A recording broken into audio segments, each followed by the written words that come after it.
Once you get the green bug with your kitchen, spread it to the rest of the house because you will get so many benefits from doing that.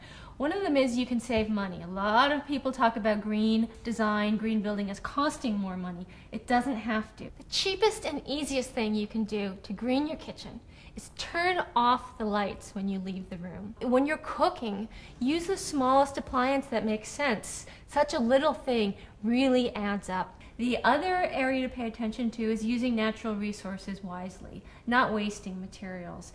And the third area is to protect your health and your family's health. So you don't want to be introducing pollutants into your kitchen when you're remodeling and bringing new products in. So that's the basics.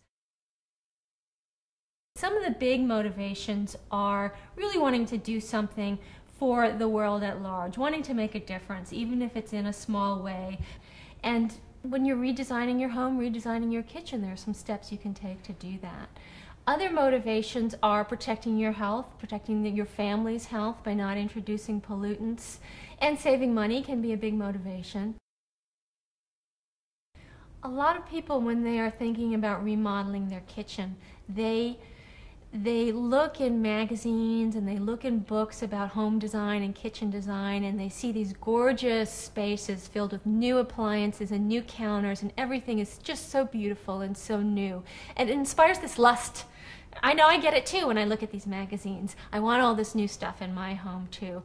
But consumption like that really is driving a lot of environmental damage around the world. What often happens with a kitchen remodel project is that a homeowner hires a contractor, the contractor comes in and guts the kitchen. All of that material goes into a dumpster and gets hauled off to the landfill. So the challenge is to try to figure out how to design your kitchen so that you're producing less waste. If you have cabinets, if they're in good shape, can you have the cabinet doors resurfaced if you need to? Can you paint the cabinet doors if you want a fresh new look?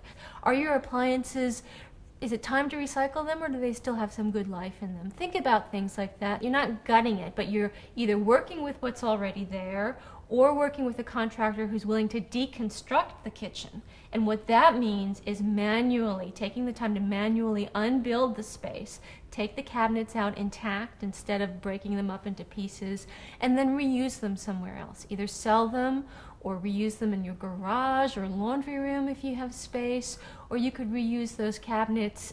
You could donate those cabinets to organizations like Habitat for Humanity. Green isn't about a particular style. There's still this perception when you green your kitchen that you're going to wind up with something that's a little bit funky or a little bit offbeat or off the wall. You can certainly do that, but you don't have to. Green kitchens don't have to cost more. They can. You can choose fancy, expensive countertops and expensive cabinets that are green, but you don't have to. Just like when you're designing or creating a conventional kitchen, you can do one on a modest budget, you can do one on an extravagant budget, or somewhere in between. The same goes for green. It's about energy efficiency, it's about using resources wisely, it's about not introducing pollutants. But you can do that whether your taste is very traditional or very modern or somewhere in between. So not getting fixated on that idea that green has to look a certain way is really important and very freeing, and allows you to creatively create the space that you want for yourself and make it eco-friendly too.